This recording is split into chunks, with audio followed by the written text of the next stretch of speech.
From the UCLA Labor Center, this is Rework. I'm Veena Hampapur. So today on Rework, we are bringing you an episode produced by students in LSRP, UCLA's Labor Summer Research Program. Before hitting play on that, I'm going to hand the mic over to my colleague Lucero, who shares some background on LSRP and the piece that you're about to hear. My name is Lucero Herrera. I'm a senior research analyst at the UCLA Labor Center, and I co-teach the LSRP with our director, Saba Wahid. LSRP is a 6-week program where students dive into research on workers and learners. That's college students who work long hours for low wages while also dealing with the rising cost of living and education. Some of our students come to the class with some research background. Some of them are completely new. So I think what's really cool about this topic and the way that we have structured the class is that no matter your background, you can do research. Students in LSRP go from having just an abstract idea about the research to actually designing the data collection tools like surveys and interviews, conducting them, analyzing them, and then presenting key findings with recommendations. It's really intense. What usually takes researchers months and sometimes years, they do it all in 6 weeks. Many of our students are workers and learners themselves. They are connected to the topic, right? Like we're studying and they're interviewing and surveying their peers, but they really are reflecting on their own experiences and they start understanding their own experiences in a different light. I think for many of them, this is probably the first time, like the first space that they get while in college to reflect on their experiences as workers. It is amazing. It's amazing to see them connect with the research, to see their lived experiences reflected in the same data that they're collecting, and to do everything with such heart and commitment. What makes LSRP truly unique is this research justice framework that we use. And this is kind of like a hallmark of all of the research that the UCLA Labor Center does. Students are seen as the experts, and their lived experiences inform every step of the research process. Even if they don't have any research background, the fact that they have juggled school and work at the same time makes them experts. The episode you're about to hear was produced by 2 of our LSRP students, Jimmy Mancilla and Ritika Sarma. This past winter, they worked with us to build a website that showcases our latest research. But they wanted to go further, so they pitched and produced a 3-part podcast series to bring the research on workers and learners to life in a new way. This has been a really challenging time, like the past 4 years where they've been in college, because of all the social upheaval and disruption and pandemic. So I think this podcast really lifts up the story of resilience that many of our workers and learners have, of how they've been able to manage and navigate the demands of school and work. They're able to share the findings, but also start weaving in this narrative about what sort of improvements and the type of accommodations and the type of policies that could really go a long way in improving the lives of workers and learners. Let's turn it over to Jimmy and Ritika. In this episode, they interview a student worker at UCLA. If you're interested in hearing their whole series or visiting the LSRP website that Lucero mentioned, please check out our show notes for the direct links. Thanks for listening.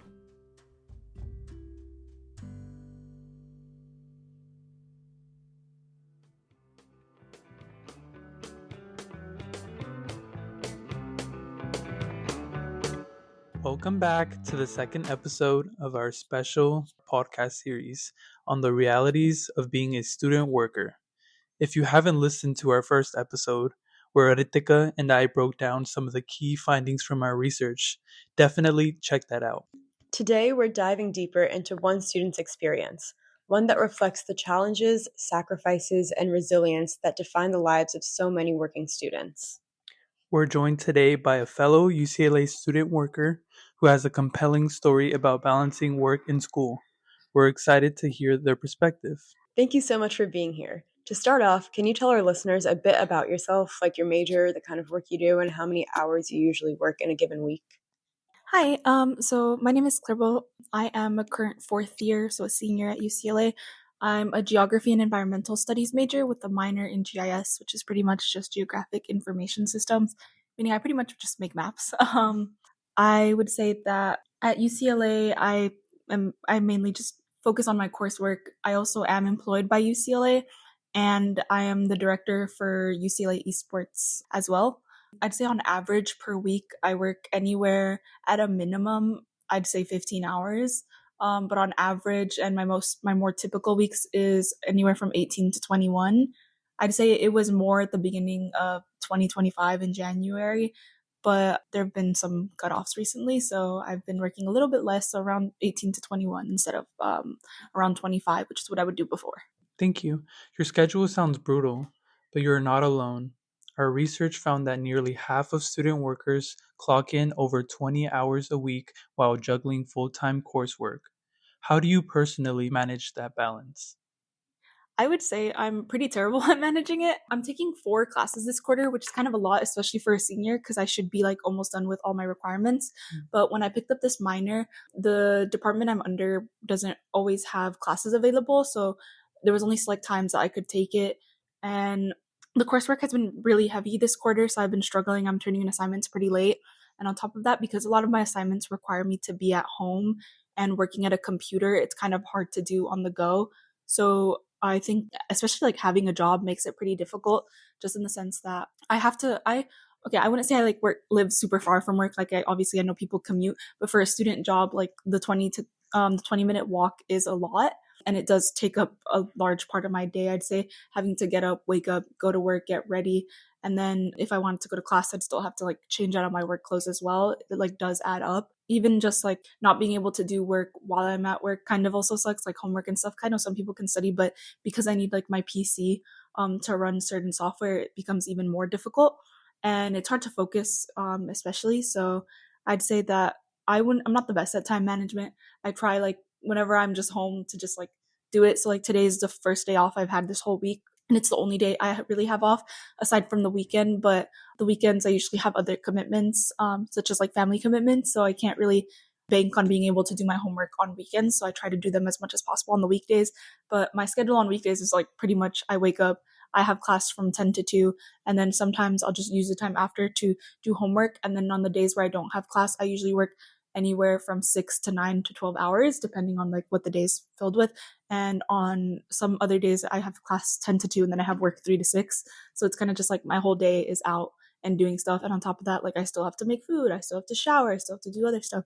So I'd say the way that I try to manage stuff is just if I'm home and I'm not tired, I'm going to try to do it. And if I can't, or if I just am not feeling well, it'll get done eventually. I'd say time management is something I'm terrible at, and it definitely has reflected in like my grades and my coursework. Yeah, you make a lot of really interesting points. And I know you mentioned that you were taking 4 classes while working and still trying to stay involved in campus activities. And you mentioned how having to work this many hours often overshadows your abilities as a student. But do you feel like being a student worker has limited your opportunities in other ways as well? I definitely think that it has. I know so many people who are currently in internships or applying to internships, and it makes sense. Like internships do take up a lot of time throughout the week.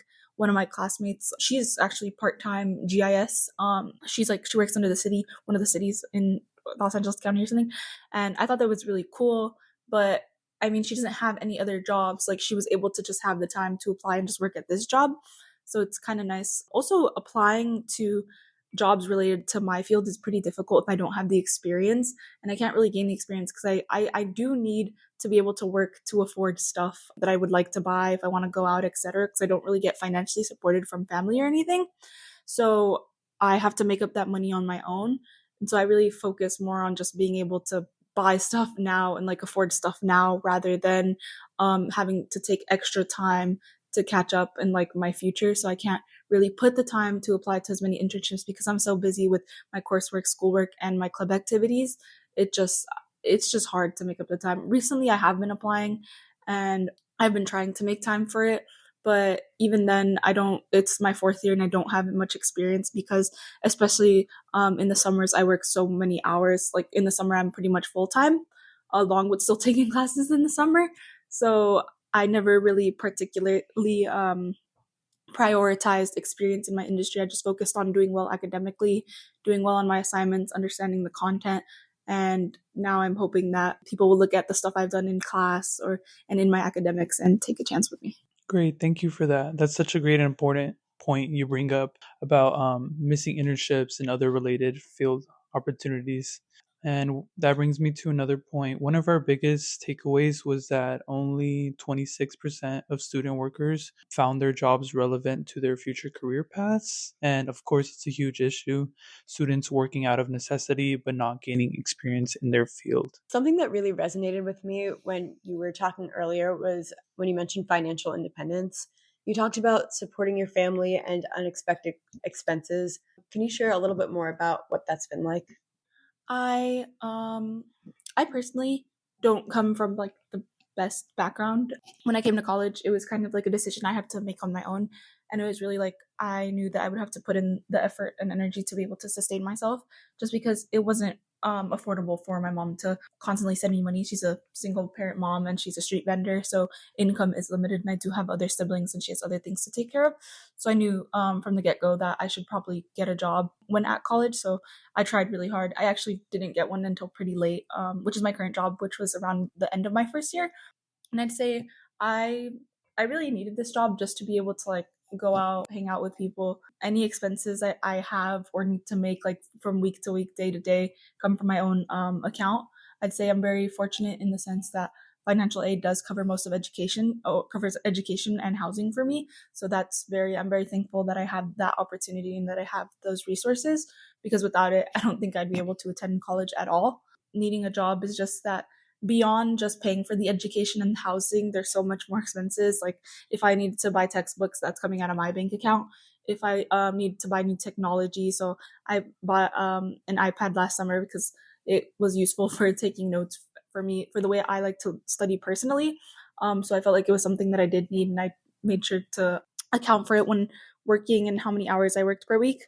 I definitely say I take it week by week, that I know if I'm like, okay, I'm overspending this week, I'm going to try to pick up more hours to make up for it, just because I know that after college, I don't really have anywhere to go. So I need to have some savings as a backup and some type of ability to apply to some type of job to sustain myself, just because I don't plan on going home and I don't really think there's space at me for home anymore.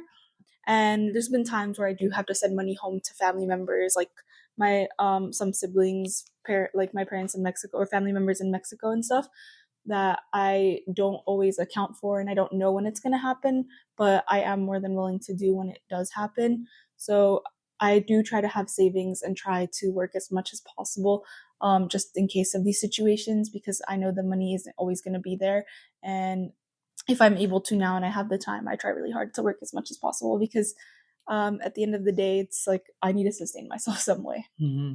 Yeah, that's right. Wow. Thank you for sharing. That's something we saw a lot of in our research, financial insecurity leading to impossible choices. We found that over 70% of students said financial pressure was the main reason they worked while sick. Have you ever been in a situation where you had to put work ahead of your health or academics? Honestly, all the time. I definitely think I prioritize work in so many aspects, especially when it comes to like academics and stuff. Sometimes I'll turn in an assignment late to pick up hours just because I felt like I didn't work enough that week, or I needed more money for X, Y, and Z purposes.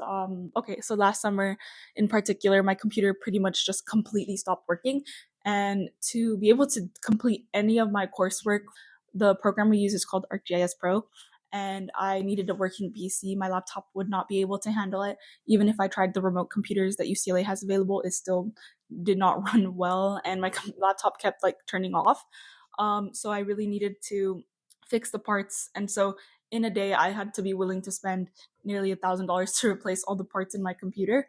And I ended up doing it because I had an assignment due that weekend, and it was something that I was like, damn, like this is my money. like it just hurts like to to have to spend so much money in one go over something that wasn't my fault and I can't control. Luckily, I was able to fix my computer, and to make up for it, I would work like 60 hours a week in the summer to try to like get that money back, because in the summers when I try to accumulate the most money to have savings for, I definitely think that when I'm sick, I'll still come to work just because I need the money, and I don't like being in bed doing nothing and feeling like I'm losing time, I'm losing money, and I'm losing stuff when I should be doing something. Also, when it comes to academics, it takes up so much time to be at work.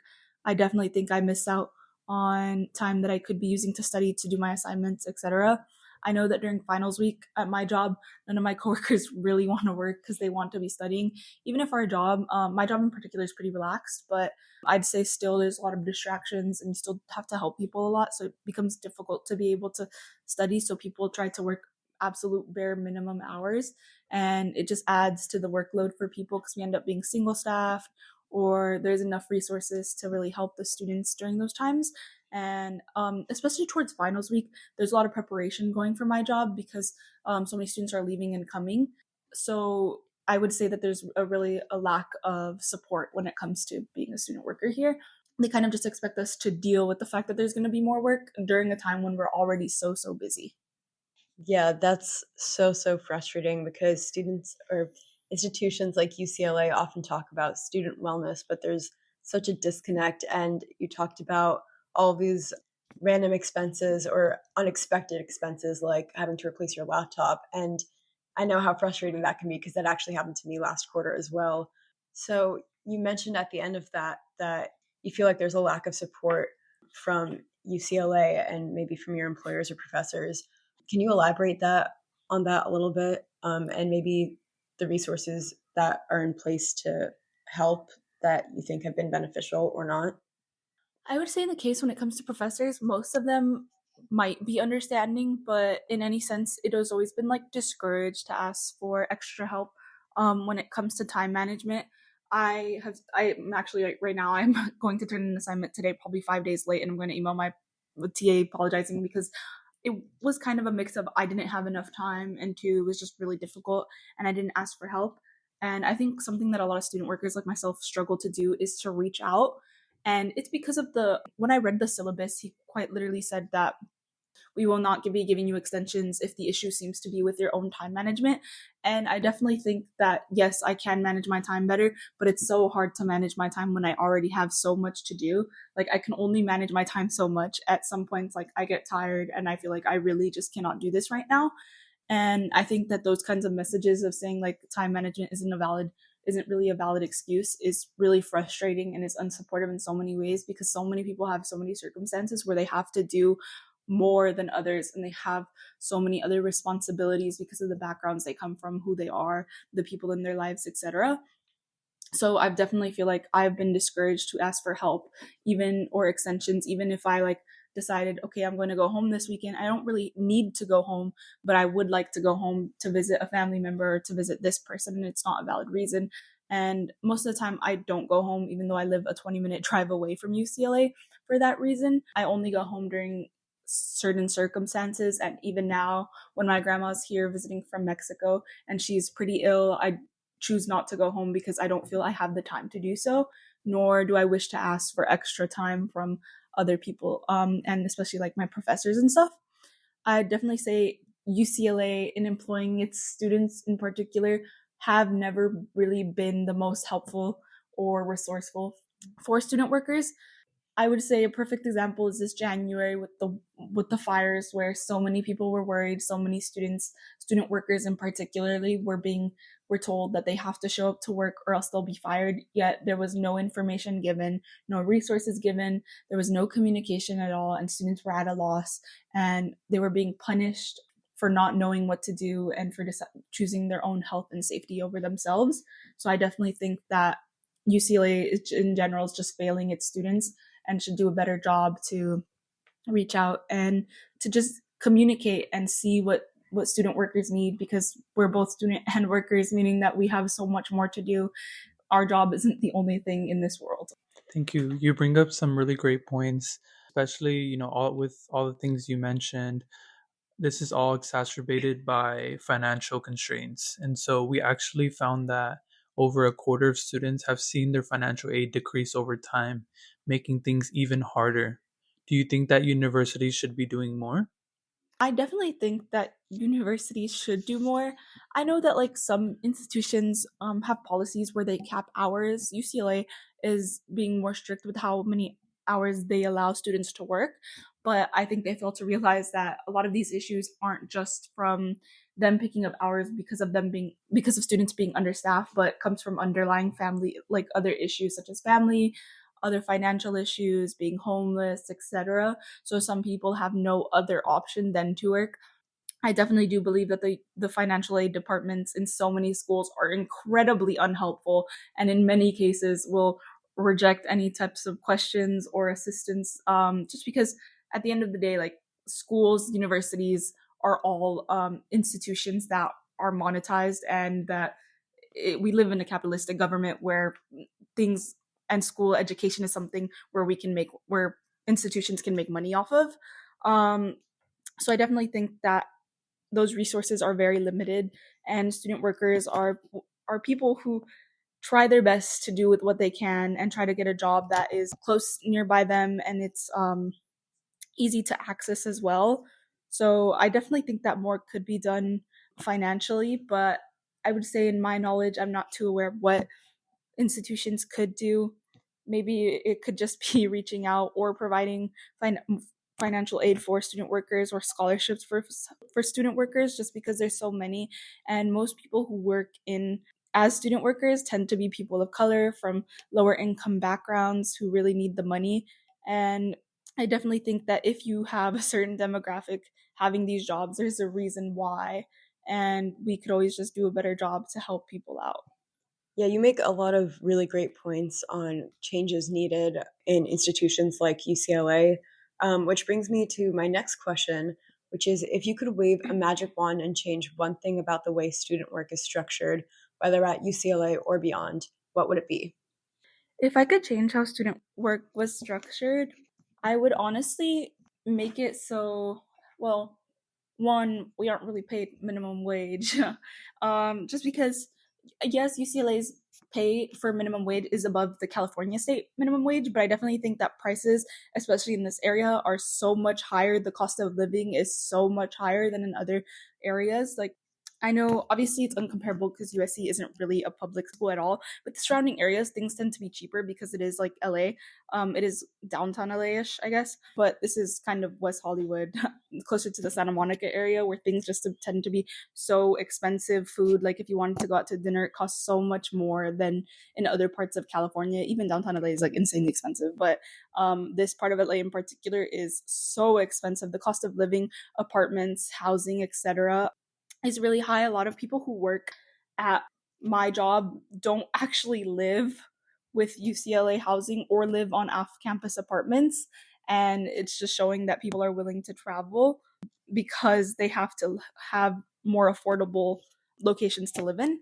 So they can't really afford everything. I just wish that there was more resources, whether it be like buses to help people commute to work, because they're living in an on-campus apartment but are commuting to the job, which is, it's like instead of having to walk 20 to 30 minutes, if there was a bus from there to my job, it would be insanely helpful. It would save me so much time and energy and effort, because sometimes I'm just like, I really don't want to get up and walk to work at 8 in the morning, or some of my coworkers who work at 5 in the morning, and have to come in super early. I also think that, yeah, I definitely think that the pay could be better, especially for student workers and living in the area. I know that other jobs at UCLA pay slightly above minimum wage, but I think for the job that I do, it could definitely be higher, especially if there's not many student workers and you're expecting them to do as much work as we do while balancing schoolwork. It should be more worth it, and you should incentivize people to actually want to try to work harder at their jobs and show up more. I know a lot of people take this job really seriously and care about the environments they're in and the people they work with. So they try their best to make it a really good community. So I just wish that UCLA would recognize that and do more to keep incentivizing student workers to want to keep showing up to work. Thank you. Yeah, you bring up a lot of great points. I definitely agree as a UCLA student worker here as well. Better pay would help me. I pay for all my tuition by myself, so we have to remind ourselves we're getting a minimum wage, not a livable wage. And so there's much more to it that we can be getting from the school, whether it be with internships or stipends and all that stuff. But yeah, thank you for that. And through our research, we've been trying to amplify student worker voices so that these problems don't go unheard. That's why we're launching our website, which will be a multimedia space where we'll share research, student testimonials, videos, and even this podcast. Exactly. Our goal is to make these realities visible because once people actually hear stories like yours, Clarabelle, it's impossible to ignore. And if you're a student worker listening, we want to hear from you. So before we wrap up, any final thoughts or advice for other student workers navigating the struggle? Yeah, I mean, most of the friends I've made here at UCLA have been other student workers, so I know a lot about their personal backgrounds, who they are, where they come from, what they had to do to get here. And I just think that, like, anybody who's listening who's not a student worker, just be appreciative of the people who are helping this campus keep going. As a student worker, I'd say we're not always treated the best, and people kind of expect us to know everything. I've had a lot of incidents with parents, students themselves that tend to see us as less than. I even also feel that the school really treats us as less than in the way that they communicate with us, in the way that most of the times if we're getting contacted, it's to get us in trouble for something rather than to inform us of stuff or help us with resources. In my job, I'd say we particularly lack communication quite a lot. I wouldn't say it comes directly from my managers, but from the system itself that I work under. I'd say if UCLA is listening themselves, that they should do a better job at communicating issues that they have or what they expect out of student workers, because we kind of just work with what we know and what we have. And you can't expect us to do more if we don't have the resources nor know how to do more. I'd say that there's so much more that could be done. At the end of the day, care about the people who are helping your community keep running.